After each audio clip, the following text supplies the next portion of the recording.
Je m'appelle Jean-Miguel Pire, je suis chercheur à l'École pratique des hautes études et je suis sociologue et je travaille sur les questions plutôt dans le champ de la sociologie politique, sur les questions relatives à l'éducation artistique, la place de l'art dans l'éducation et également sur les politiques culturelles.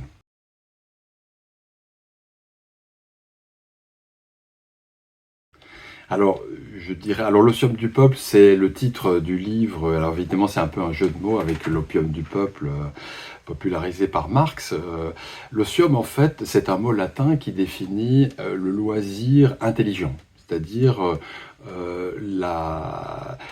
l'énergie, l'activité que l'on peut consacrer au développement de son intelligence, de son discernement, de sa réflexion, de sa connaissance, durant le temps arbitral, c'est-à-dire le temps euh,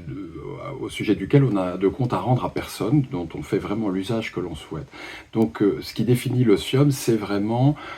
une activité qui est donc menée librement, gratuitement, de façon désintéressée, mais qui vous permet de progresser en termes d'intelligence, au sens très large du terme. C'est l'intelligence cartésienne, mais c'est aussi l'intelligence sensible, l'intelligence du cœur, tout ce qui nous permet finalement de sortir un peu meilleur de cette expérience. Et l'otium, qui est un mot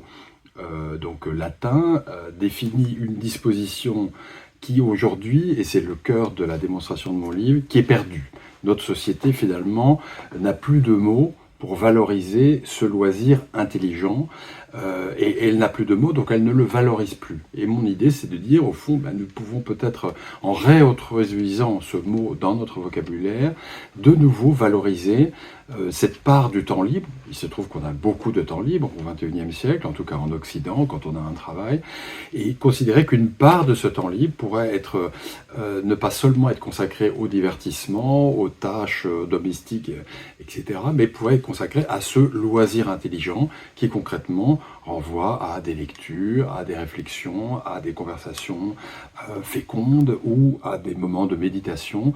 toutes choses qui ne sont pas valorisées aujourd'hui, mais dont on sent bien qu'elles sont importantes pour construire ce que nous possédons dans notre fort intérieur, dans notre libre arbitre, pour construire notre jugement.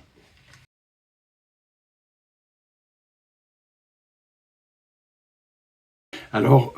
l'otium est apparu comme une notion intéressante pour essayer d'avoir une approche un peu sur le long terme, une approche un peu généalogique, qui remonte à très très loin finalement, puisque ça remonte à l'Antiquité, et qui nous permet de faire un peu une histoire de ces moments où l'individu, l'être humain, peut se livrer au développement de son intelligence, de son discernement, quand il est libre. Et alors, effectivement, force est de constater que quand on fait cette historique, on s'aperçoit que ces moments sont rares et sont réservés finalement à un tout petit nombre d'individus au sein des populations. La différence avec l'époque contemporaine, c'est que précisément par rapport aux temps anciens, du temps libre, nous en disposons de beaucoup, et que donc il y a un enjeu à revaloriser cette notion pour atteindre un objectif qui est un objectif finalement profondément démocratique, c'est aider nos contemporains à se réapproprier les moyens de se libérer, les moyens d'être davantage dans le contrôle de leur existence, dans une émancipation qui leur permette finalement de résister un peu mieux à ce qui constitue des phénomènes très très contemporains et qui n'existaient pas dans les périodes précédentes, c'est-à-dire des phénomènes de captation de l'attention par les industries des écrans, du numérique et maintenant avec l'IA. Donc c'est un sujet c'est un concept qui est très très ancien, mais qui nous permet finalement de construire de nouvelles armes pour des enjeux qui sont extrêmement contemporains et dont on voit bien que chaque année qui avance, ces enjeux sont de plus en plus prégnants.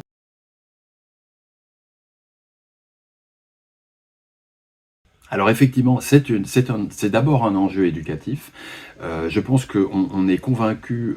de l'utilité de l'otium et on sait le pratiquer dès lors on y est initié très très tôt. Donc je pense qu'effectivement, il y a un rôle important de l'éducation nationale pour développer un type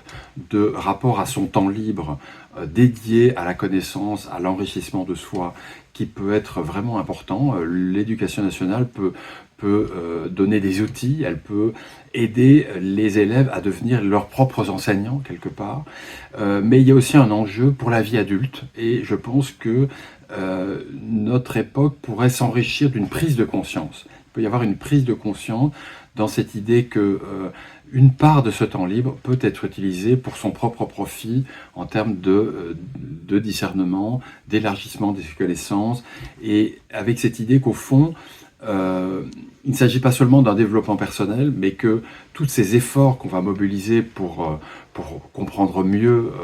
la société dans laquelle on vit, pour faire un meilleur usage de son temps, ces efforts vont aussi nous aider à être une meilleure personne et peut-être aussi un meilleur citoyen. Donc il y a un enjeu de prise de conscience qui passe par les politiques publiques éducatives, mais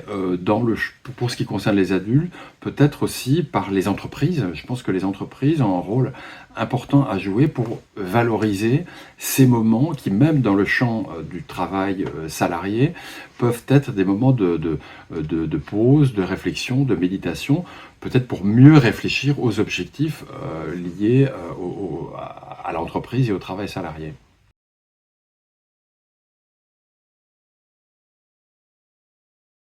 Alors, je pense que c'est à deux niveaux. Il y a pour lui-même, je pense que le dirigeant d'entreprise est particulièrement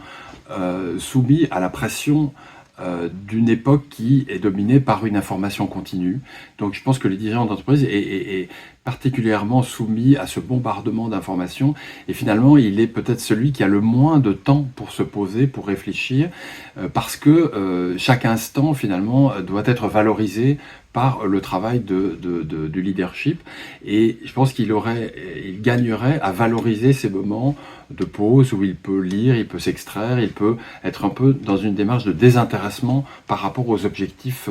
les plus urgents de son entreprise. Mais il peut aussi avoir un rôle pour aider ses salariés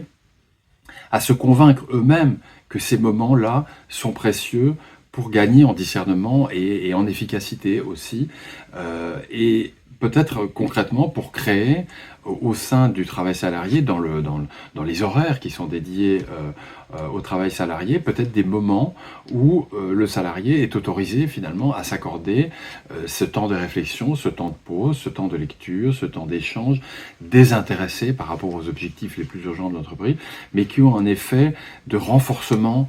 cognitif, de renforcement de la connaissance, de la conscience, de l'intelligence qu'on peut avoir par rapport à ce qu'on fait. Je pense que tout le monde a à y gagner, mais ça doit venir finalement de l'impulsion du dirigeant qui doit donner l'exemple en quelque sorte, que lui-même va s'approprier ce temps, cette part de temps libre intelligent, et donner l'envie à ses salariés de pouvoir agir de même. Je pense qu'il y a un enjeu vraiment capital aujourd'hui à s'intéresser à ce type de questionnement dans un moment finalement où on est dans une sorte de guerre cognitive. On voit bien que les enjeux aujourd'hui sont vraiment attentionnels. Une des plus grandes ressources de l'industrie numérique, c'est notre attention, c'est notre capacité de nous concentrer, c'est notre temps de cerveau disponible,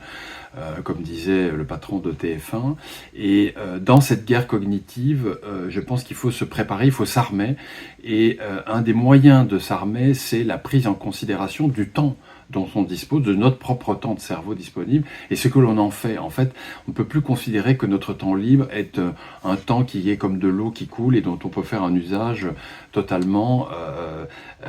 déculpabilisé d'une certaine façon. Il est évident qu'une grande partie de notre temps libre doit encore être mobilisée par la famille, par le divertissement, par l'oubli, mais une partie doit quand même être prise en considération pour nous armer dans cette guerre cognitive et nous aider à prendre conscience que beaucoup d'entreprises veulent notre temps d'attention et qu'elles sont en train de le gagner. Nous passons beaucoup de temps à scroller sur les écrans. Donc je pense que cette prise de conscience peut nous aider déjà à nous désintoxiquer de ce qui constitue une véritable addiction que sont ces écrans. Et dans un deuxième temps, réoccuper ce temps avec des choses qui nous nourrissent, qui nous élèvent, qui nous permettent d'appréhender des questions complexes, qui nous permettent aussi d'appréhender un autre domaine qui est décisif, qui est le domaine de l'éthique. Comment agir moralement, comment réfléchir à nos actions, comment être une meilleure personne, ce sont des choses qui demandent beaucoup de temps, qui demandent du temps de réflexion. Pour tout cela, je pense que l'osium peut être une façon de qualifier ces choses, de valoriser ces moments et d'être un mot qui nous permette de défendre cette chose pour nous-mêmes, mais aussi vis-à-vis de l'extérieur. Donc il y a, au-delà de ce qui peut paraître une sorte de coquetterie sémantique, je pense que l'osium peut être un moyen véritablement concret, utile d'affronter des temps qui viennent et qui seront de plus en plus durs du point de vue de cette guerre cognitive.